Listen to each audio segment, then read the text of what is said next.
Assalamualaikum warahmatullahi wabarakatuh. Bismillah walhamdulillah wassalatu wassalamu ala rasulillah sayyidina Muhammad ibn Abdillah wa ala alihi wa sahbihi wa mawala wa la hawla wa la quwwata illa billah. Subhanaka la ilma lana illa ma'allamtana innaka antal alimul hakim. Allahumma alimna ma yanfa'una wanfa'na bima 'allamtana wa zidna ilman wa fahman. Allahumma arina al-haqqa haqqan warzuqna ittiba'a wa arina al-batila batilan warzuqna ijtinaba.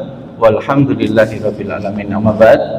Bapak-bapak, ibu-ibu dan sekalian yang dirahmati Allah Subhanahu wa taala, syukur alhamdulillah pagi hari ini saya panjenengan semua diberikan sehat, diberikan lapang. Moga-moga amal soleh kita hari ini semuanya diterima oleh Allah Subhanahu wa taala. Amin ya rabbal alamin. Yang kedua, pada kesempatan pagi hari ini kita lanjutkan pembahasan serial mental sehat dalam Islam. Ini seri yang ketiga. Di seri pertama kita sudah membahas bahwa orang yang sukses dunia akhirat itu adalah mereka yang berhasil mewujudkan mental sehat. Sebagaimana firman Allah dalam surat Al-A'la ayat 14, qad aflaha man tazakka. Sungguh sukses dunia akhirat mereka yang bisa menyempurnakan jiwanya. Yang sukses menyempurnakan jiwanya. Ibaratnya tambah tuwek tambah api, tambah tuwek tambah sae, gaplek dicampur jahe, tambah tuwek tambah sae, gaplek didadekno kripik, tambah tuwek tambah ape. Itu namanya berarti sukses.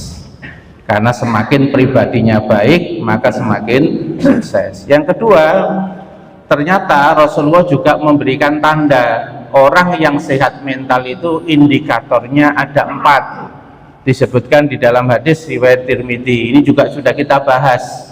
Pertama, standarnya adalah hayyin, orangnya tenang, damai dan stabil, gak reaktif, gak spontan, gak nesuan, gak sensitif, gak ngamuan, tenang, damai, stabil. Yang kedua, layin, lembut, santun, ramah. Jadi kalau ketemu orang itu nggak kaku, nggak kasar, tapi lembut, santun, ramah. Ngomong sak ngomong itu nginakno ati ngono. Ndelok bojone kok gak sepiro mancung, gak diarani ndelesep, tapi diarani sedep. Ya, beda lho Pak, ndelesep karo sedep. Ana wong gak mancung tapi sedep itu. Nah, dia nggak mau ngomong bojone iku ndelesep soalnya melarakno ati, tapi sing diomongno sedep. Nah, itu berarti sudah lain ya, santun, ramah, enak nek ngomong. Yang ketiga, qoribun, bisa dekat dengan siapa saja, ibaratnya sudah punya ilmu pawang Pak. Ilmu pawang, ketemu orang tuh bisa dekat dengan siapa saja. Dan yang keempat kita juga sudah sampaikan, indikator keempat adalah sahel, suka memudahkan. Orang nuntut ya, tapi suka support, suka memudahkan, suka nolong. 4 itu tanda orang yang mentalnya sehat. Nah, di pertemuan kedua, seri kedua, kita juga bahas detilannya, detilan daripada hayyin untuk mewujudkan mental yang damai, stabil, ya, tenang. Itu butuh teknik. Kita sudah sampaikan ada 3 teknik supaya kita mudah tenang, stabil dan damai. Pertama, harus punya ilmu namanya manajemen emosi.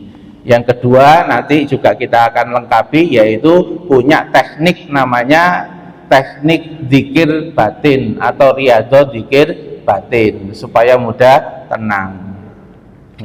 Nah, di bahasan sebelumnya kita bahas tentang manajemen emosi. Betul Pak? Masih ingat Pak?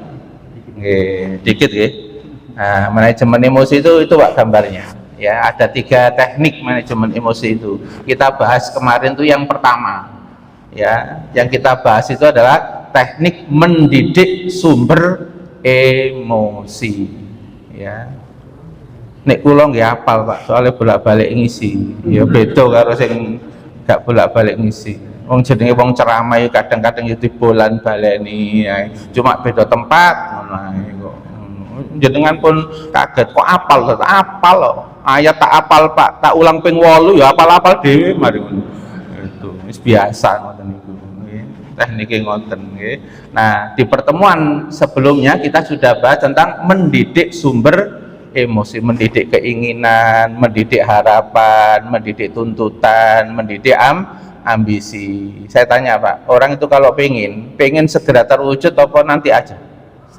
Segera. Nggih. Tapi kenyataannya mesti segera napa kadang ditunda sama Allah? Napa kadang-kadang di cancel sama Allah Pak? Ada Pak? Ada.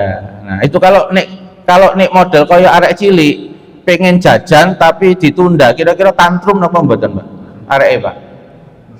Nesu. Nggih, iku istilahnya wong Jawa jenenge gedro. Semrap gedro. Mbok Lamongan ngomong gedro. Umek gak karu-karuan jenenge tantrum. Betul Pak nggih? Nah, itu berarti apa? Sumber emosinya jarang dididik. Pengen dituruti, pengen dadak gak dituruti, kira-kira kaget nggak Pak? Pengen ini. Nah, itu namanya berarti belum mendidik sumber emosi. Makanya sebelumnya saya kasih kalimat dari keinginan buta menjadi keinginan yang terkendali. Gimana kalimat intinya? Keinginan kita itu buta. Kenapa buta? Karena pengen sakarepe dhewe hawa nafsu itu. Yang kedua, hawa nafsu itu bodoh, gak ngerti. Yo pengen, yo apa aku bingung ya. Enggak diajari Pak. Makanya jadi keinginan yang buta. Tapi ketika majelis ilmu, ketika dilatih, ditahan, akhirnya bisa menjadi keinginan yang terkendali. Kalau punya keinginan terkendali, kira-kira emosian apa gampang tenang Pak? Gampang tenang. Arek cilik nek emosinya terkendali, nek mae gak nggawa duit nang toko, kira-kira tenang apa mboten? Pas njaluk kok ono Pak. Tenang apa mboten Pak? Ini wis telate. Tenang, sakno rek wajahe makku lho gak duit model ngono. Ya wis.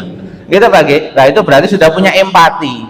Sudah diajari empati peka sama orang tuanya. Tak delok sih wajah mama itu katanya senyum apa manyun ya. Manyun tanggal tuang ini biasanya gurung dikai bapak biasanya. Ngapal biasanya anaknya itu. Akhirnya tidak mau memberatkan orang tua. Itu namanya apa? Terkendali emosi. Dari keinginan buta menjadi keinginan terkendali. Ini cek rada iling Pak, tak kayak preview namanya Pak. Mau dosen itu biasanya dikasih refresh dulu sebelum masuk materi berikutnya. Yang kedua juga kita sudah bahas, kalau pengen mendidik sumber emosi, tekniknya kontrol diri daripada kontrol kenyataan. Sing mbok kontrol awakmu ae.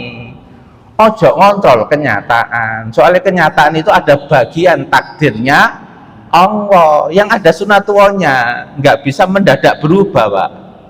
Umpama berubah itu juga bertahap, betul Pak nggih? Dan berubahnya itu kadang lama, bukan langsung sekali jadi berubah. Nggih, ngapunten. Jenengan misalnya punya pasangan sing biasanya temperamen, kira-kira bisa nggak mendadak satu hari itu langsung sabar 100% nggak temperamen lagi, bisa Pak? Nggak bisa, butuh tahapan. Makanya ya wis ya ana bojo sing ngono iku ya kok nikmati ae lho. Nikmati apa pahalae ya, pahala sabar gitu. Itu gitu Pak. Kalau orangnya nurut kan yang kita nikmati kan pahala syukur nggih. Sampai tak dijak nang restoran barang soalnya bersyukur. Nek murang-muringan kan gak dijak nang restoran Pak, duitnya kan entek. Cuma ya ngono rada ngenes ngono ketemu wong. Jadi ada plus minus Pak dalam hidup itu. Orang mukmin itu kadang-kadang ketemu pahit, kadang-kadang ketemu manis. Manis dan pahit dua-duanya tawarannya pahala. Inna amrohu kulalahu khairun. Semua urusan orang beriman itu khair, baik. Nek gak enak ya sabar, nek enak ya bersyukur. Itu loh Pak, teknik yang diajari oleh Allah. Sekarang kita masuk yang kedua Pak. Teknik yang kedua yaitu berdamai dengan pemicu emosi. Ya, berdamai dengan pemicu emosi. Ini nanti ada 3 Pak. Ya, nanti ada berdamai dengan keadaan diri. Karena yang bisa memicu emosi itu kadang-kadang diri kita sendiri Pak. Keadaan diri kita sendiri. Ya, nanti yang kedua kadang-kadang yang memicu emosi itu keadaan luar. Entah keadaan luar itu alam, entah keadaan luar itu urusan, ini pun juga bisa memicu emosi. Nah, yang nomor 3, yang paling parah Pak, nomor 3 itu adalah ketika pemicu emosinya itu uang, bukan gedebok loh Pak ya, bukan kucing tapi uang, manusia yang lain. Maka tak taruh nomor 3 Pak, itu soalnya paling sulit ya, soalnya uangnya teko terus Pak. Ya, bisa memicu emosi ya. Makanya nanti untuk orang itu nanti saya bahas secara khusus 1 kali pertemuan, cek tanek Pak itu ya, supaya nanti dia ketemu uang cek gak gampang emosian gitu Pak. Nah ini nanti kita bahas 2 dulu, keadaan diri sama keadaan urusan ya. Sekarang saya tanya pada jamaah sekalian, kalau keadaan dirinya itu cacat, potensinya emosi negatif apa positif?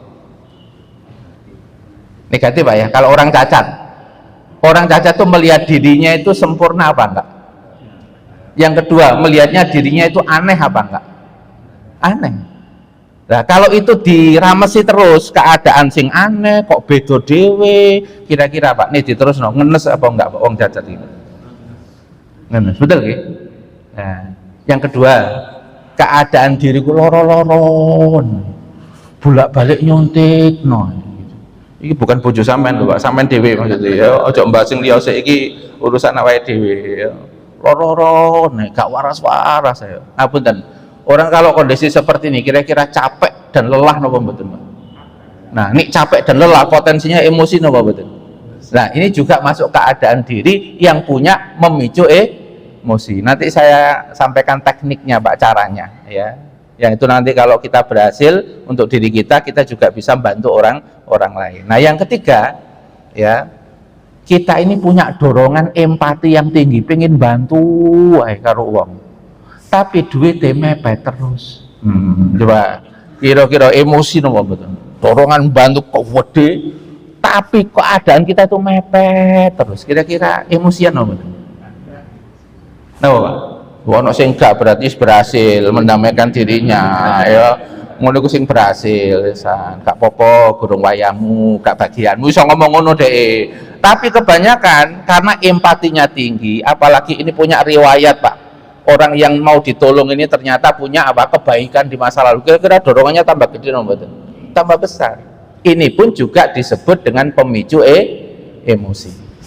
Nah itu 3 nanti yang kita bahas Pak. Nah yang kita mulai, yang pertama adalah kaitannya dengan dorongan bantu orang lain. Itu Pak di slide-nya sudah saya sampaikan ini. Ya, jadi ingin bantu orang, tapi keadaan yang nggak mampu. Ini kalau klien yang pernah kita tangani, ada mahasiswi psikologi punya bapak yang awalnya sukses tiba-tiba bangkrut, sering ditagih sama debt collector sampai minum obat psikiater nggak bisa tidur. Kadang-kadang benturkan kepalanya. Kenapa? Karena ya gonok duit, tapi ditagih terus. Anaknya ini lihat, nah anaknya ini punya potensi bawaan, kepikiran karo wong tua, empatian karo wong tua. Anak niku macam-macam napa mboten? Ana wong tua ini susah ngguyang-guyu karo koncone. Enten mboten? Malah tinggal nang warung ngono guyang-guyu, gak ngerti nang omahe gak karo karo. Enten model anak kaya ngono. Nggih. Enten nggih. Tapi niku ladang pahala napa mboten? Ojo ngomong ladang dosa lho Pak nggih. Nggih, itu tawaran dari Allah Subhanahu wa taala. Kira-kira nek dikek anak model koyo ngono iso enggak, sabar nggih. Bisa enggak untuk mengatasi. Betul Pak nggih? Nah, ini tipe anak sing kepikiran, empatinya tinggi, akhirnya dia itu menyalahkan dirinya sendiri. Aku kok gak iso bantu yo. Biyen bapak pas sugih enak kok aku sering dikei, sering dijak nandi-nandi. Aku anak opo, model anak opo. Ini menyalahkan dirinya sendiri apa Pak? Merasa berguna apa tidak berguna berarti ini jiwanya Pak? Merasa tidak berguna. Ini kalau keterusan Pak, emosinya kira-kira jadinya sedih apa enggak? Sedih. Dan sedihnya akhirnya apa? Ke arah depresi Pak, tanda-tanda depresi. Ini berarti dia tidak bisa memanage dirinya, keadaan di dirinya. Nah ini butuh terapi. Tekniknya gimana para jamaah sekalian? Yang pertama, tekniknya itu adalah harus menerima keadaan dirinya dulu. Ya, awakmu sekarang ini kurang, terbatas. Iki bukan karepmu, tapi ini ada bagian takdirnya Allah. Apa dalilnya? Nanti dibaca surat Az-Zukhruf ayat 32. Ya, nahnu qasamna bainahum ma'isyatahum. Kamilah Allah, maksudnya kami itu Allah yang membagi penghidupan mereka. ya, dan kami angkat sebagian derajat mereka dengan sebagian derajat yang lain lebih tinggi daripada yang lain. Ono sing sugih, ono sing miskin, ono sing kuat badane, ono sing lemes. Itu dibagi-bagi sama Allah. Itu. Dan Allah yang ngasih tahu, gitu. Memang tak bagi. Nah, sekarang awakmu iku mahasiswi, tak bagai gurung oleh pekerjaan, gurung oleh duit. Jadi awakmu saiki ku ditakdir gurung iso mbantu karo duit. Lah iku karepe Gusti Allah. Awakmu aja nuntut awakmu. Wong Gusti Allah lah ngomong, la yukallifu nafsan illa usaha. Ini kita masukkan juga, Pak. Janganlah kamu itu, tidaklah Allah itu memberikan beban kecuali sesuai kemampuan. Lo Allah lo Tuhanmu. Gak ngarani awakmu dosa, gak ngarani awakmu bersalah. Betul nggih, Pak? Urusanmu kan karo Gusti Allah. Itu. Nah, yang ketiga juga kita sampaikan, ya, kita harus pandai mengukur kapasitas diri. Ya, mahalaka mru'un ya'rifu qadra nafsa. Tidaklah celaka orang yang pandai mengukur kapasitas dirinya. Awakmu delok ndak awakmu iku. Awakmu sing iso bantu gak iso nek duwe. Memang solusine ana duwe sih, tapi iki gurung dibantu karena awakmu gurung duwe duwe. Nah, terus coba untuk membantu ini kalau sesuai kapasitasmu apa? Pertama, ya, awakmu membantu bapakmu ini, awakmu itu bahagia. Maksudnya bahagia itu ojo ketok depresi. Engko nek depresi malah nambah-nambahi pikiran wong tua. Betul nggak? Kan harus disampaikan, Pak, ini. Bantumu itu nek ndelok bapakmu, ndelok awakmu ceria, apa meneh iso banyol bareng ku kan iso kelipur. Itu namanya berarti apa?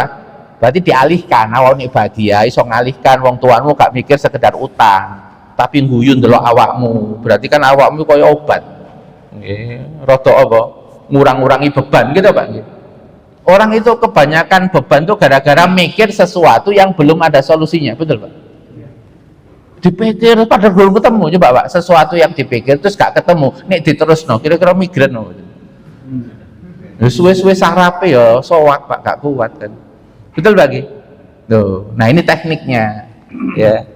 Bahwa diajari kapasitasmu guru nang kono, awakmu sik kuliah. Ayahmu lo gak nyalahno, memang ayahmu ya tahu kalau kamu gak kerja. Tapi ini awakmu senyum, gembira, terus delok awakmu kan lumayan. Nang omah iku gak kepikiran beban ae, tapi delok awakmu seneng mengurangi beban. Yang berikutnya nih awakmu api, terus awakmu ndonga, terus ndongamu diijabah sama Allah. Berarti kan awakmu bantu. Innang woha ma'as sobirin. Orang yang sobirin itu berarti gak nesuan, gak ngenes, gak ngedot, tapi plong. Itu tahu kalau bapaknya lagi dicoba, bahwa ini diizinkan sama Allah yang bisa mengubah dengan kun fayakun dengan cepat. Ya doa minta kepada Allah, karena ada riwayat la turadul qada illa bidu'a. Takdir yang sedang berlangsung tidak bisa di cancel kecuali dengan doa. Riwayat yang lain mengatakan doa itu bermanfaat untuk keadaan sekarang maupun keadaan yang akan datang. Jadi keadaan yang akan datang itu awak oleh ngirim proposal nang Gusti Allah. Itu loh, ya Allah, nih bapakku kok rada stres ini, tapi kula nggih pengen ya ke depan mboten stres lagi, senyum malih kayak yang dulu itu. Kembali tenang. Lah ngomong ngono. Nek awakmu apik pantes ditolong karo Gusti Allah, ndonga ayahmu dibantu karo Gusti Allah. Nah, ini namanya adalah apa? Mendamaikan keadaan di diri. Kira-kira bisa tenang nggak, Pak, kalau itu terus-menerus dipikirkan, Pak? Tenang. Oh iya ya. Memang ya bantu iku apik. Kata cancel kok niatku bantu wong iki perintah Gusti Allah bantu wong. Tapi saiki gurung diizinno. Ya. Dan aku tetap pengen bantu tapi dengan bentuk yang lain. Ini namanya berdamai dengan kenyataan sehingga keadaan dirinya menjadi lerem. Betul, Bang? Nah, makanya saya tulis itu, Pak, di slide-nya itu. Pertama, menerima keadaan diri. Yang kedua, sayangi dirimu. Ojo awakmu terus malah ngenes, melu-meluan loro, itu kan menyakiti dirimu berarti. Sing lara iku ayamu, tapi awakmu kok ikut solidaritas stres bareng. Iku stres berjamaah lah. Ora ono lho perintah stres berjamaah. Yang ada itu perintah gembira berjamaah. Fal yafrahu, wahai orang beriman bergembiralah. Iku pakai kata jamak, Pak. Ya, kok ono Pak susah berjamaah iku kok ono. Ini ono wong susah malah gembirakan, aja melu susah. Kon ngenes ya, padha karo aku. Ya wis ngenes bareng wis. Oh, kok ono Pak perintah ngono iku kok. Kok ono ya. Malah dilarang untuk susah, wala tahinu wala tahzanu wa antumul a'launa in kuntum mukminin. Awakmu ojo ngenes ngedon bareng-bareng, awakmu ojo sedih bareng-bareng. Awakmu lu wong mukmin. Wong mukmin ku derajatnya tinggi soalnya nggawa iman. Nah iman iku larang regane. Wong orang itu mati dalam keadaan kafir ditebus dengan emas sepenuh bumi, itu lo nggak diterima sama Allah. Larang iman itu. Makanya regane awakmu iku larang. Nah larang itu kudu pede meskipun saya miskin ya meskipun saya loro, tapi kan kudu pede. Oh berarti iman ini larang ini. Nah iman itu derajatnya tinggi. Nah iman juga dibarengi sama Allah. Tenang, meskipun miskin engko nek ditolong Gusti Allah ya iso kaya. Betul nggih Bang? Meskipun loro engko nek ditolong Gusti Allah ya iso waras. Kira-kira nek sering mikir kayak gitu lebih plong apa mboten Mbak? Plong gitu. Kita itu punya kolbun Mbak, kolaba. Tergantung fokusnya Pak. Ini fokusnya karo gak enak terus elek ngono ya dadine itu ruwet karo Pak. Tapi nek jenengan tuh meskipun kondisi lagi nggak enak, tapi fokus mikir yang lain. Ya, kira-kira bisa tenang nggak akhirnya Pak? Bisa. Itu. Makanya kan sampai keluar kesimpulan bahwa penyakit terbesar itu rata-rata karena kepikiran. Ya, mikir yang tidak berhenti-berhenti, nggak tahu batasnya. Ya sampai bisa mengganggu psikis dan akhirnya mengganggu fisik. Betul Bang? Nah teknik yang ketiga adalah apa? Sadar ya bahwa Allah tidak menuntut. Urusanmu sebenarnya itu gak karo wong tuamu tok. Urusanmu itu karo Gusti Allah, dimintai pertanggungjawaban setiap sikap-sikapmu. Nek ndelok wong tuamu lara kok awakmu melu lara, iku lho dilarang. Delok wong stres kok malah ikut susah berjamaah itu dilarang kok. Malah yang disuruh kamu harus gembira. Makanya kamu itu harus apa? Sesuai kapasitasmu. Melihat kondisi orang tuamu. Okay. Nah, makanya kalau itu dilakukan, Pak, kata Khalifah Umar bin Abdul Aziz, Allah akan merahmati orang-orang yang selalu sadar atas kapasitas di dirinya. Ini nomor satu. Okay. Nah, nomor dua sekarang. Keadaan diri disabilitas. Disabilitas berarti cacat Pak, ditakdir dalam keadaan cacat.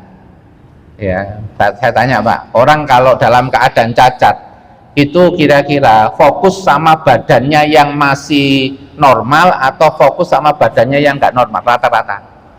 Yang sering diingat-ingat yang tidak normal, yang sering diingat-ingat itu. Apalagi yang di luaran itu banding-bandingkan, gimana? Apalagi yang di luar tuh bully, gimana? Kira-kira kalau yang di luar tuh banding-bandingkan terus bully, kira-kira tambah ngenes sama mboten wong iki? Nah, tambah ngenes. Ya. Nah, ini namanya berarti apa? Keadaan disabilitas, akhirnya dia itu apa? Merasa aneh. Iya ya. Sing lain duwe tangan loro, aku kok gak ono. Sing lain iku punya paha kanan kiri, aku kok gak ono. Yang lain loh mata bisa melihat, aku loh gak iso lihat. Muncul nggak Pak pikiran itu pada orang-orang yang cacat? Ini kalau diteruskan Pak, jadinya sedih apa enggak Pak? Ya, kalau sedih kira-kira kalau diteruskan bisa nggak depresi? Bisa. Ini yang dinamakan belum berdamai sama keadaan di diri. Nah tekniknya bagaimana? Yang pertama ya, kalau pengen ya supaya dalam keadaan yang kurang dan terbatas itu kita masih plong, itu disuruh latihan fokus sama yang normal. Itu orang kalau matanya buta, kira-kira otaknya masih normal apa enggak? Normal. Nih otaknya itu normal, kira-kira bisa enggak meskipun buta tapi jadi profesor, bisa enggak Pak? Bisa. Ya, berarti kan ada kelebihan itu. Nah yang kedua, misalnya orang itu lumpuh total, cerebral palsy Pak, ya nggak bisa digerakkan, tapi kalau otaknya masih normal berarti masih punya kemungkinan untuk pinter di berbagai bidang nomor badan. Bisa. Misalnya satu saja fokus pada bidang tertentu, terus diulang-ulang 10.000 jam bidang itu. Kira-kira meskipun cacat, bisa expert nggak di bidang itu? Nah, kalau expert akhirnya nilai dirinya tambah apa berkurang? Tambah. Kalau tambah akhirnya ada optimis, pede, apa betul? Pede. Itu kalau sering fokus sama kelebihan. Ini namanya teknik bersyukur. Nggih. Jenengan niku ana wong sehat, mati, karo wong loro urip. Kira-kira sing pundi, Pak? Yang dipilih? Loro urip karo sehat mati. Milih pundi? Oh, sehat urip. Oh, pinter-pinter ya. Sehat urip. Ya. Saya ngasih pilihan itu maksudnya Pak, misalnya kok dalam keadaan kita ini hidup, kok loro-loron, itu maksudnya apa? Yang dipilih hidupnya. Alhamdulillah urip, alhamdulillah urip. Maksudnya apa? Nek urip, misalnya loro, ada potensi waras apa mboten? Ada. Lagi misalnya kok sehat, tapi nek mati, wassalam apa mboten? Wassalam, gono cerita meneng ngono lho Pak. Apa maneh loro terus mati, betul? Ini teknik Pak dalam pikiran Pak. Dalam pikiran itu ada level-level. Mana yang paling mendasar, mana yang agak ke atas, mana yang paling atas, mana yang bisa dihilangkan. Kalau ini muncul, ini bisa dihilangkan dengan yang paling mendasar. Harus cari yang paling mendasar Pak. Itu makanya nikmat urip itu nikmat yang juga mendasar. Tapi dibanding hidup ada lagi yang paling mendasar, yaitu apa? Iman. Urip tapi gak beriman, wassalam, mati ya bahaya. Iso nang neraka lamanya. Maka di bawah hidup ada nikmat lagi terbesar, namanya nikmat iman. Ada lagi iman, nanti nikmat amal soleh. Iso iman, iso amal soleh. Ini nikmat paling besar. Soalnya kalau ini dilakukan, kita dapat nikmat lagi paling besar di surga selama-lamanya. Dapat ridho Allah. Iya Pak. Berarti jenengan misalnya ngapunten nggih. Misalnya keadaan dirinya iku ya loro, utangnya akeh, ya bojo ya cok cerewet gitu nggih. Kira-kira yang diingat-ingat apa Pak? Hidup satu, yang kedua iman, yang ketiga alhamdulillah saya iso amal soleh oleh bekal nang akhirat. Itu terus yang diingat-ingat. Oh coba inget ket biyen 40 tahun cerewet terus ya gak mandek-mandek. Aku bolak-balik nang warung gak kuat tapi gak kroso ya wong iki yo diterusno. Kira-kira wong lanang mikir kaya ngene, Pak.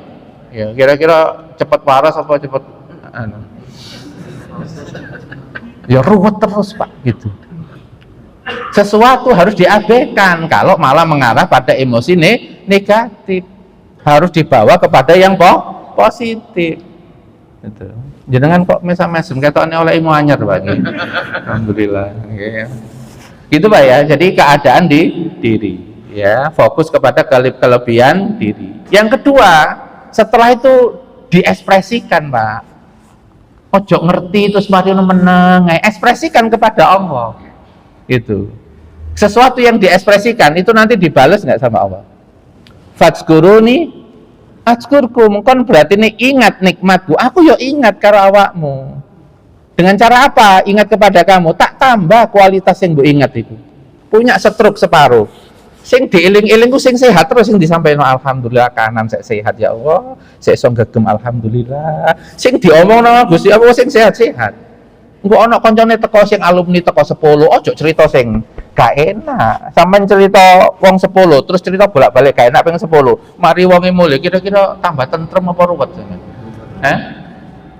Betul, Pak? Ya. Ini namanya tekniknya adalah apa? Supaya Allah menambah nikmat. La in sakartum la azidanakum. Kalau kamu mensyukuri ditambah kualitas yang kamu syukuri itu. Yang sehat kamu sebut-sebut, Pak. Nanti ditambah. Ya. Orang kalau habis keluar dari kamar mandi, ya, orang kuning nggak bisa BAB Pak. Kira-kira rasanya enak atau betul enak? Gak enak. Tapi ketika bisa, setelah keluar baca doa apa betul? Baca doa kan, dua kan pilihannya. Bisa gufronak, ya gufronak ini salah satu penjelasannya adalah soalnya kalau di dalam kamar mandi kan nggak bisa dzikir. Rasulullah itu sampai minta ampun karena nggak bisa dzikir di kamar mandi. Gufronak, ampuni saya. Ya, itu berarti kan memang hari-harinya penuh dengan zikir, Pak, nggak mau lepas. Tapi ketika di kamar mandi kan nggak bisa, karena itu tempat yang buruk, nggak bisa mengucapkan zikir. Yang kedua, ya alhamdulillahilladzi adhaba anil ada wa afani. Menyampaikan terima kasih. Ya, kira-kira kalau jenengan baca doa itu, kira-kira pencernaannya usus itu dengar semua apa enggak, Pak? Dengar itu. Loh, terima kasih ya. Dienggo bolak-balik saiki matur suwun. Kira-kira ya sel-selnya kita ya seneng, Pak, itu. Lah Allah yang punya juga seneng, wala iling ta. Nek bolak-balik nganggo milikku, betul? Yang kita pakai ini titipan apa milik kita mutlak? Titipan. Gitu. Dan kita menyampaikan jenengan dititipi nggih. Terus jenengan tuh sering menyampaikan terima kasih yang nitipi. Padahal omah iku dititipno karo sampean, Pak. Bukan omah sampean dhewe lho, Pak ya. Terus sampean iku bolak-balik telepon saulan pisan sama yang nitipi omah, yang sering sampean pakai gratis. Soal listriknya kadang-kadang dibayari kok. Gitu. Kira-kira nek jenengan sering menyampaikan terima kasih, kira-kira omane langsung dicabut atau tetap diterusno? Oh, tetap terusno, Pak ya. Oh, alhamdulillah laporan nek wong iki amanah wong iki. Bahkan cerita-cerita kok omahe tak resiki. Kocone ya tak resiki. Diceritakan, Pak, yang nitipin. Kira-kira tambah seneng nggak, Pak, yang nitipin? Nah, jenengan sampun cerita tatan Gusti Allah. Sering apa pakai titipan ini dengan benar. Ini lain sakartum la azidan nakum. Tapi ini kalau nggak dilatih, Pak, nggak biasa, Pak, kita. Karena kita ini sering apa? Lupa sama nikmatnya Allah. Makanya kalau ini dilatih, Pak, nanti kita ini bisa memahami nikmat yang terkecil yang diberikan oleh Allah, sehingga menjadi orang yang mudah sekali bersyukur. Yang ketiga, kalau lagi ketemu yang disabilitas, yaitu apa? Memaknai keadaan dengan kalimat yang membangkitkan. Jadi ketika melihat dirinya itu harus punya kalimat yang membangkitkan dan mencerahkan. Ojo melihat dirinya kok kurang, kok aneh ya, terus ngenes, jangan. Nah, ini saya kutipkan kalimat-kalimat yang membangkitkan dari orang yang cacat. Ya, ini Nick Vujicic ini. Ya, sejak kecil itu tidak punya ya lengan kanan kiri dan tidak punya paha kanan kiri. Ya, ini kira-kira kalau itu terjadi pada kita itu kira-kira lemes, betul? Apa sing iso tak lakoni model awak model kayak gini, betul nggih? Padahal Allah berfirman, laqad khalaqnal insana fi ahsani taqwim. Ayatnya itu Allah tuh menciptakan manusia dengan sebaik-baik penciptaan. Maksudnya apa? Meskipun cacat, ono kekurangan kelemahan, pasti akan ditaruh kelebihan di bagian yang lain. Kalau ketemu itu bisa melesat, melebihi yang normal. Sepakat kok, betul? Itu. Banyak, Pak, contohnya seperti ini, nanti jadi motivator dunia, Pak, ketemu ratusan juta orang ya di dalam motivator, juga punya 2 perusahaan, punya karyawan, juga punya istri yang normal ya. Nanti ada juga Putri Aryani ya, yang buta tapi suaranya yang meningkat ya. Jadi harus ketemu kelebihan lalu fokus 10.000 jam di kelebihan itu, nanti akan muncul yang namanya karya. Yang karya itu menjadikan dia akan muncul apa? PD, tidak minder lagi karena saya berkarya meskipun terbatas, tapi saya berkarya. Itu. Coba ini kalimatnya begini, kamu punya 2 pilihan, marah sama yang nggak kamu punya, ya, atau bersyukur dengan apa yang kamu punya. Kan punya dua pilihan, toh, Pak. Dua-duanya diberikan pada kita. Kalau bersyukur kualitasmu tak tambah. Tapi kalau kamu milih murang-muring, jengkel, ruwet, ya wis, nasibmu gak berubah. Karena kamu memilih yang buruk. Padahal penjelasannya kalau kamu memilih karakter yang baik, kamu bisa sukses. Innallaha la yughayyiru ma biqaumin hatta yughayyiru ma bi anfusihim. Allah tidak akan merubah nasib keadaanmu kalau kamu nggak merubah dirimu dulu. Sing biasa keluh kesah, terus sekarang latihan bersyukur. Saya tanya, Pak. Orang kalau hari-harinya sering keluh kesah, itu gampang sukses apa gampang gagal? Gagal. Kalau dia merubah diri, awalnya keluh kesah, terus latihan bersyukur, potensi nggak nanti sukses? Nah, itu yang dinamakan berarti punya kata-kata yang membangkitkan. Ya, dia bilang lagi, Pak, tangan dan kakiku nggak ada, tapi aku bisa peluk 3 juta orang. Kenapa? Karena dia motivator dan kalimat-kalimatnya menggugah, banyak orang senang. Sehingga ketika ketemu pengen meluk dia karena menginspirasi inspirasi. Loh, ternyata kamu cacat, tapi kata-katamu, memori otakmu bagus, menginspirasi. Betul Pak? Berarti kan kalau ada orang cacat sampai ngenes itu berarti belum ketemu kata-kata yang membangkitkan. Ya, ini contoh kalau Putri Aryani ya. Aku nggak bisa lihat dunia, tapi dunia bisa dengar suaraku. Nggak penting sekarang, aku nggak bisa lihat. Tapi kan sekarang suaraku itu loh didengar oleh dunia, didengar oleh banyak orang. Berarti kan aku ini sudah punya makna.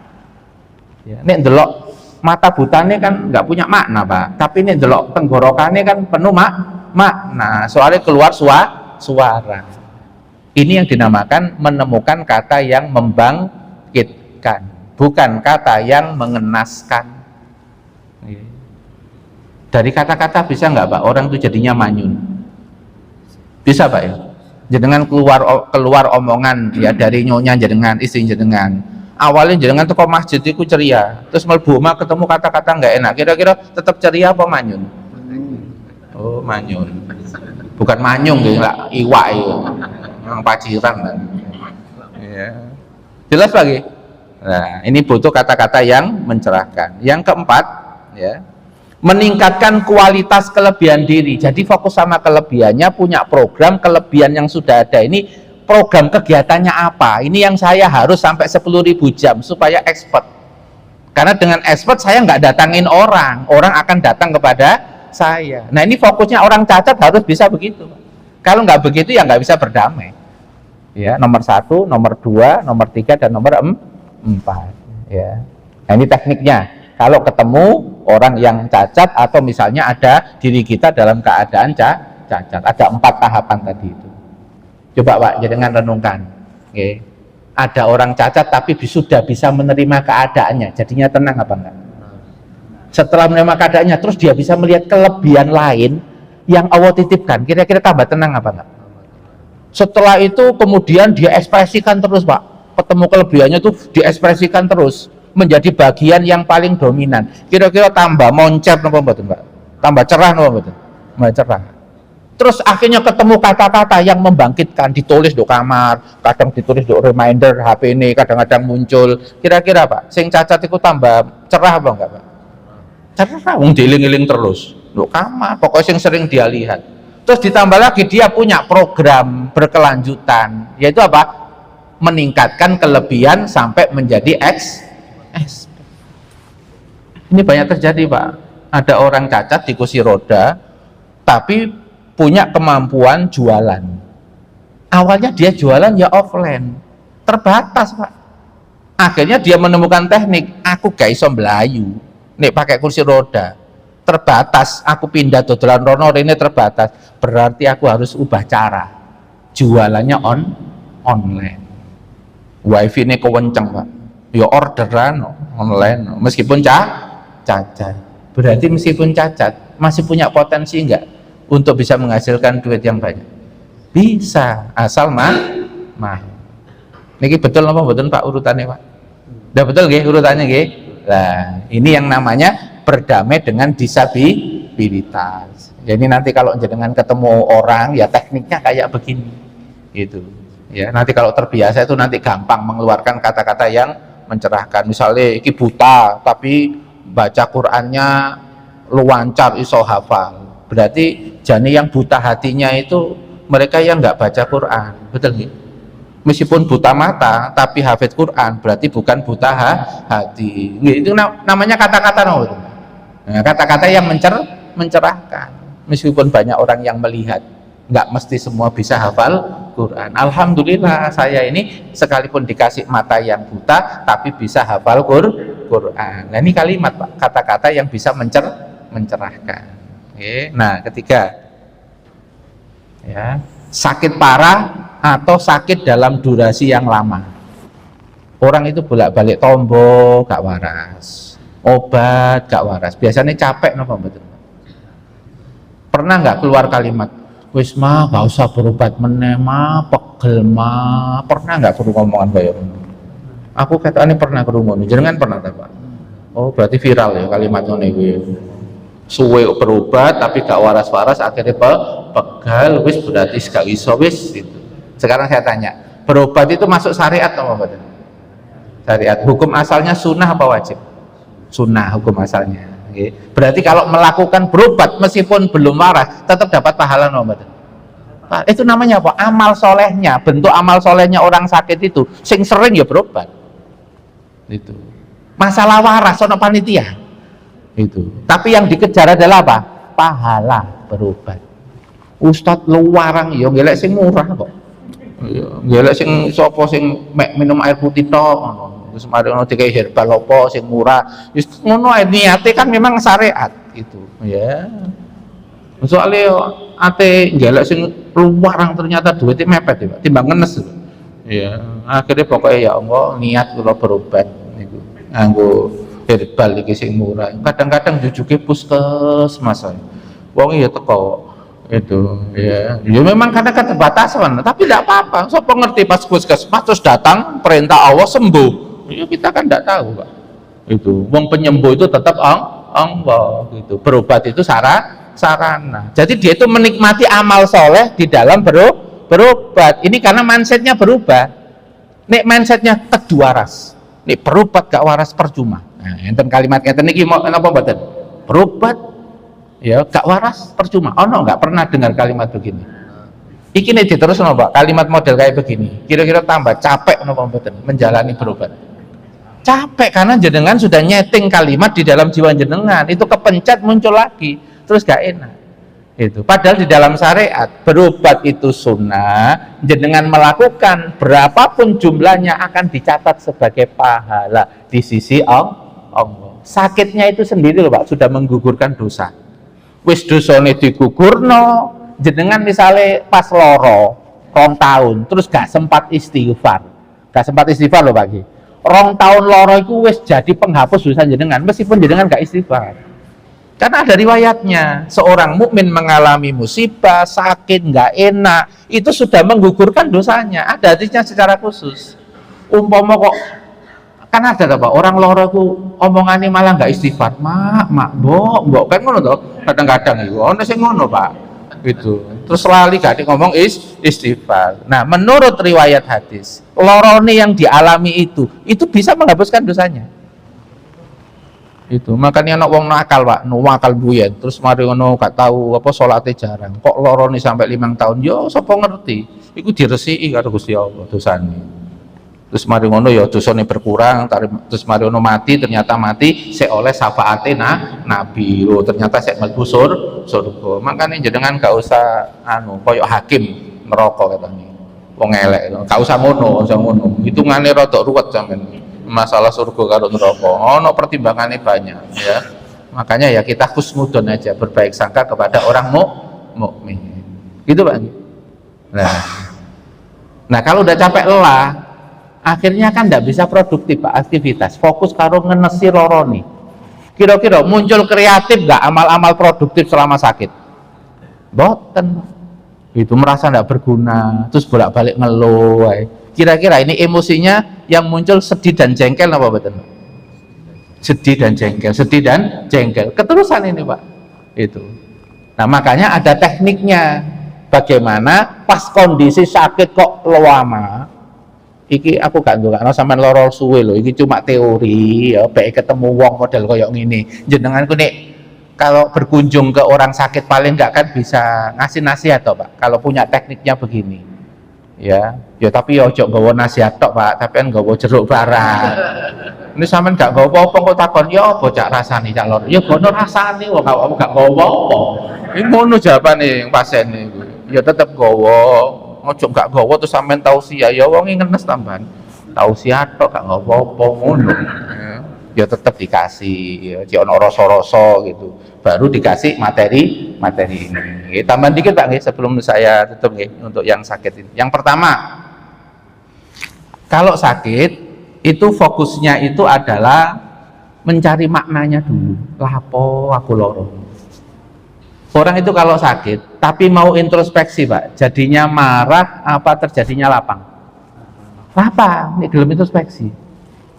Aku wingi gak ngatur waktu, ceramah. Iki ngoreksi awakku dhewe berarti. Ya. gak ndelok waktu, kabeh undangan yo ditekani, padahal awak yo pegel, pengen diisi kabeh. Kancamu lho bagian penceramah yang lain iku butuh bagian, kayak sing liyane, gak ngukur kapasitas, mangkane awakmu yo loro-loron mengkrik-mengkrik ngono, gak ngatur waktu. Iya yo, hak badan kan perlu dikasih. Kira-kira Pak, kalau setelah sakit kemudian sembuh, kira-kira nanti bisa proporsional nggak dengan hak badannya? Lebih proporsional. Wong isi ceramah itu bukan kemudian apa namanya fardu ain kok, itu masuk kifayah kok, yang bisa digantikan dengan yang lainnya. Pas loro ya gak usah dipaksa-paksa no. Kalau ada prioritas yang lebih tinggi, misalnya keluarga itu meninggal, ya gak apa-apa pindah no sing liyane, harus fleksibel, berpindah dari satu amal ke amal yang lain. Nah ini kira-kira kalau ngaturnya begitu nanti bisa lebih sehat nggak berikutnya Pak? Bisa, ini namanya mengambil makna lalu introspeksi, jadi plong Pak, orang ngenes itu. Setelah itu yang kedua, setelah plong akhirnya apa? Bisa menerima takdir dari Allah. Iya ya, Gusti Allah itu watil kal ayamu nudawiluha bainan nas. Hari-harinya manusia itu digonta-ganti sama Allah Subhanahu wa taala, bukan sehat terus. Nek sehat terus nek gak waspada kayak Fir'aun, merasa kuat, merasa kayak seperti itu, Tuhan gak pernah sakit itu. Oh berarti aku dibolak-balik cek tahu bahwa aku ya tetap lemah, cek gak sombong, cek tetap tawadu, betul Pak? Nah ini namanya bisa menerima karena tahu posisinya di hadapan Allah. Yang kedua setelah sakit apa ya? Liya beluwakum ayyukum aksanu amala. Kira-kira amal apa ya yang aku lakukan dalam kondisi sakit? Ya rada beda karo amale wong sehat. Ini amale wong sehat kan iso mlayu, iso rono rene, nggih Pak nggih. Orang sakit berarti harus di tempat. Nah, di tempat tuh amal apa yang kamu terbaik bisa lakukan? Apa zikir, apa doa, apa misalnya badannya kuat berarti yo nyeting materi yo. Pas loro nyeting materi pakai HP engko di-share. Ya nang WAG gitu Bang. WAG akeh sing maca 200.000 ya lumayan, oleh ilmu bermanfaat yang 200 orang. Kan begitu Pak. Namanya fleksibel. Loro ya bentuk amal solehnya beda sama orang yang sakit, tetap disebut ibadah sampean. Tetap disebut amal soleh. Terus gak usah dibanding no karo amale wong sehat. Itu hikmah kenapa Allah itu menciptakan, maksudnya mewajibkan amal itu beda-beda. Kul kullu ya'malu ala sakilati. Dalam surat Al-Isra disebutkan, katakanlah masing-masing beramal sesuai dengan keadaannya masing-masing, potensinya masing-masing. Itu kayak saya begini, kegiatannya ya banyak ngomong Pak. Itu nah jenengan misalnya kok soge, ya duitnya banyak dikasihkan orang, betul Pak? Misalnya nih uang soge ku soge duitnya Pak, ketemu uang miskin mek ngomong tok duitnya gak metu. Kira-kira uang miskin itu ngadon apa mencedek? Sekedabrus tok ngono jare sing. Ya karena orang miskin memang ketika melihat orang kaya dia merasa oh ada bagian saya ya. Itu. Betul Pak? Ya beda-beda, makanya nggak usah banding-bandingkan. Makanya kalau pada waktu sakit nanti ya fokus sama yang ada aja yang bisa dilakukan, nggak usah banding-bandingkan dengan yang lain yang bisa ini bisa itu malah membuat kita namanya tambah sakit. Betul Pak? Melamun iya ya iso iku ya loro nang mikirno wong Pak. Kira-kira tambah cepet waras napa tambah parah kok. Betul para jamaah sekalian ya. Nah ketika orang sakit termasuk diajari tentang ritme hidup sama Allah. Oh berarti aku ini diajari dengan sakit ini supaya apa? Nanti menata waktu, manajemen peran, manajemen apa? Tenaga, supaya aku tidak memforsir yang melebihi malah mendolimi diri saya. Kemudian terakhir Pak, selama sakit kalau orang tuh introspeksi, merenung, kira-kira nanti banyak kata-kata yang membangkitkan enggak Pak kalau orang introspeksi? Banyak ya. Saya ada cerita waktu ngisi pengajian itu, ada seorang suami yang ketika sering sakit di rumah itu akhirnya dia itu sadar bahwa istrinya meskipun ibu rumah tangga, anaknya papat ya, ternyata open ya, umpama nang omah iki ribut, kira-kira kerjaku ya gak iso santai bolak-balik ditelepon ya karo nyonya. Ternyata nyonya itu embo kok kaya otot kawat balung tok apa balung besi ngono. Ngurusi papat gak pegel-pegel blas. Aku akhirnya gak diganggu ini. Jadi pas loro itu bisa melihat Pak, pengorbanannya istri itu akhirnya apa? Dia semakin baik kepada istrinya. Khairukum li ahli. Orang terbaik di antara kalian terbaik kepada keluarganya. Akhirnya lebih menghargai itu. Biasanya nggak tahu ngomong makasih. Ya, tapi setelah sakit terus melihat istrinya ngurusi macam-macam itu berubah, Pak. Makasih ya, kamu terbaik. Aku so tenang nang jobo, ternyata nyonya ngurusi rumah tangga top, pokoknya terbaik. Matur suwun yo. Ibu-ibu kira-kira nih sing lanang ngomong matur suwun kayak ngono kira-kira digekno kopi napa mboten? Jadine loro Pak tambahan, kan loro itu. Ya. Betul Pak nggih? Nah, moga-moga bermanfaat pertemuan hari ini nggih. Ya, moga-moga kita semua ditolong oleh Allah menjadi pribadi yang lebih baik ya. Ada pertanyaan?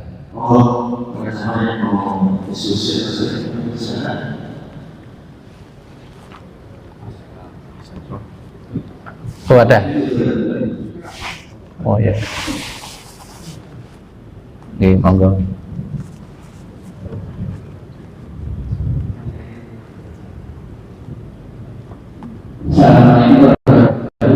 Assalamualaikum warahmatullahi wabarakatuh.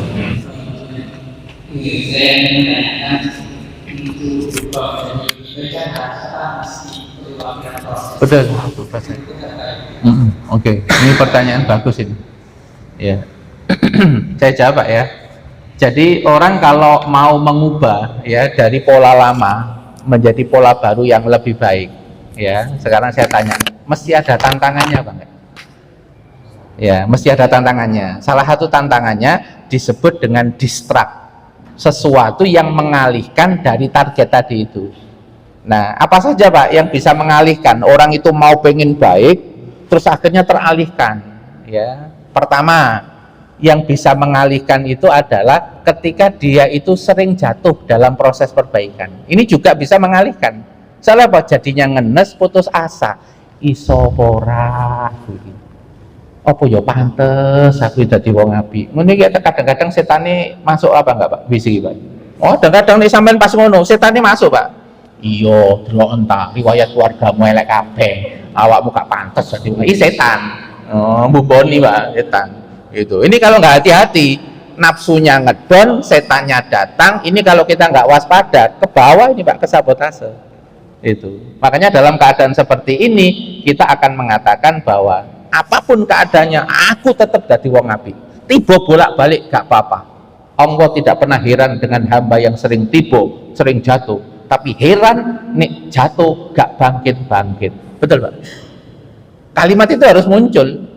Gitu. Aku tiba bolak-balik gak apa-apa, tapi bangkit lagi, tiba bangkit lagi, gak tak cancel untuk menjadi orang baik. Ini kalau dilakukan Pak, maka muncul ayat innallaha yuhibbut tawwabina wa yuhibbul mutatahhirin. Allah itu cinta sama orang yang tawabin, jatuh tobat.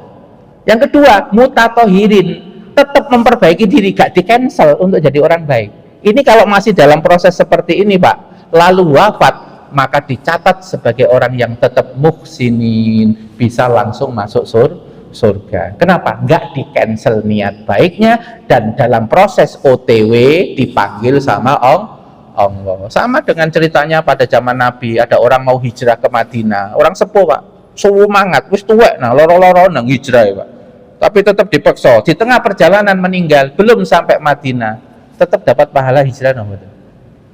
Tetap ayatnya turun, wa ajruhu alallah, tetap dicatat pahalanya sempurna hijrah walaupun belum sampai Madinah. Kenapa? Tidak di cancel Pak, tapi terhalang oleh di luar kemampuan dia. Riwayat yang lain, pada saat perang Tabuk, ada sahabat Nabi yang miskin pengen berangkat, tapi menurut kriteria ini nggak layak, nggak punya bondo, karena untuk perang Tabuk ini memang harus banyak bondo, banyak bekal dari dirinya sendiri. Ini nangis Pak, geru-geru Pak, sampai tengah malam tuh sholat merasa bersalah, mengadu kepada Allah. Apa yang terjadi pada jamaah sekalian? Setelah Rasulullah itu perang Tabuk, ketika mau masuk ke Madinah, beliau mengatakan ada orang yang tidak ikut perang Tabuk tapi pahalanya sama dengan yang ikut perang Tabuk. Kenapa? Niatnya nggak pernah di cancel. Dan ketika sahabat itu di perang Tabuk, ini dongo terus Pak, hatinya juga ikut ke sana. Ini yang dihargai oleh Allah. Maka obatnya itu Pak, kalau pengen ya Jenengan tetap istiqomah dalam proses tadi dan tidak kemudian putus asa. Harus pakai penjelasan yang saya sampaikan tadi itu. Tidak di cancel ketika jatuh, gak apa, karena tiap orang tuh beda-beda. Wong dadi api ono jatuhne ping 200.000 ono baru dadi wong api. Ya, ada yang cuma jatuhnya 1-2 kali itu. Siapa itu? Nabi. Sampai Nabi no. Mboten, makanya mboten ya berarti nek jatuh lebih dari 3 kali ya biasa orang Nabi gitu. Tapi ojo cancel, tetap proses menjadi orang baik. Ya dengan itu sama dengan orang anak kecil yang belajar sepeda itu loh, Pak. Sing bolak-balik tiba sampai babras tapi gak putus asa, ada nggak model anak begitu? Nah, diiling-iling model kayak anak itu, Pak. Akhirnya bisa nggak bersepeda nanti? Bisa. Itu loh, Pak, rahmatnya Allah. Ya, karena Allah itu tahu keadaan jenengan itu seperti apa. Maka yang dilihat nek gak di cancel dari wong api, tetap berproses, maka tak catat dia menjadi orang-orang yang muhsinin. Muka-muka kita semua ditolong oleh Allah Subhanahu wa taala. Amin ya rabbal alamin. Kita tutup dengan istighfar. Astagfirullahaladzim, astagfirullahaladzim. Nggih. Oh, ada pertanyaan, nggih. Oh, lanjutan. Nggih, monggo. Kita sering menyampaikan Nggih. Pertanyaannya, bagaimana kalau emosi itu sudah Bukan bayi, nggih. Nggih, alhamdulillah. Ini pertanyaannya ini level masa depan, Pak. Itu nanti masuk teknik yang sudah teknik ketiga. Ya, nanti tapi saya jawab sedikit aja pengantar, nggih. Kalau orang itu sudah lama, Pak, polanya emosinya sudah lama. Itu kalau penjelasan di dunia psikologi itu sudah menyatu dengan biologi tubuhnya. Itu mesti otomatis keluar. Gitu. Ketika ada yang memicu emosi otomatis keluar, lalu kemudian berpengaruh, nggak bisa dihentikan mendadak. Gitu. Nah, biasanya nanti ada urutannya, Pak, kalau dalam level untuk cara ngatasin. Yang pertama, bukan langsung diberhenti, tapi dikurangi dulu. Namanya ini desensitisasi, butuh tahapan. Misalnya biasanya orang beri kok setengah jam, itu dikurangi 20 menit atau 20 menit. Nek perlu ya janjian karo nyonya nih, menitoninya. Nggak 20 menit, ya wis 20 menit. Ya boleh, namanya kan bersaudara dengan musim yang lain karena program perbaikan. Apa perlu materai? Kalau itu ya supaya serius ya monggo, enggak apa-apa gitu, dikurangi. Setelah dikurangi nanti baru kita bicara latihan menahan. Nah, untuk menahan ini nanti ada tekniknya. Kalau dunia psikologi namanya teknik pernafasan. Waktu emosi harus langsung segera tarik nafas, Pak. Untuk apa? Supaya badan ini tidak langsung sabotase saraf-saraf yang otomatis membuat jantung berdetak, terus otot itu menegang. Ini kalau nggak dijeda sama nafas relaksasi, tambah kuat ini pengaruh dalam tubuh. Maka muncul yang namanya teknik pernafasan untuk menjeda supaya emosi itu tidak sampai mensabotase kondisi fisik, detak jantung meningkat, keringat. Nah, itu pakai nafas relaksasi. Ada yang pakai 478, ada yang 444. Itu praktek di dalam dunia psikologi. Nah, kalau di Islam, fa idza ghadiba ahadukum falyaskut. Kalau kamu lagi emosi, diem ngapain? Maka ketika diam ada penjelasan, disuruh sholawat karo istighfar, suruh zikir. Itu, ya. Disuruh untuk zikir. Ini kalau versi psikologi Islam dialihkan dalam bentuk zikir. Tapi ada juga, Pak, emosi terus dialihkan ngeresiki omah, dadi resik kabeh omahe ono. Ya, wong iki teko kadang saya. Iya. Dadi semakin murang-muring semakin resik omahe ono. Sing bahaya iku nek semakin emosi, Pak, stres, iku kuliner iku sing bahaya, ya ngentekno dhuwit. Itu juga masuk teori, namanya teori sublimasi. Supaya tekanan emosi nggak tinggi, maka harus punya teknik mengalihkan. Ya, nah teknik mengalihkan nanti bentuknya macam-macam, Pak, bentuknya, ya. Itu nggih pengantar nggih secara umum, nanti insya Allah kita bahas secara khusus di pertemuan kelanjutannya. Moga-moga kita semua dimudahkan Allah Subhanahu wa taala. Amin. Kita tutup dengan istighfar. Astagfirullahaladzim, astagfirullahaladzim, astagfirullahaladzim. Subhanaka Allahumma bihamdik, asyhadu an la ilaha illa anta, astaghfiruka wa atubu ilaik. Assalamualaikum warahmatullahi wabarakatuh.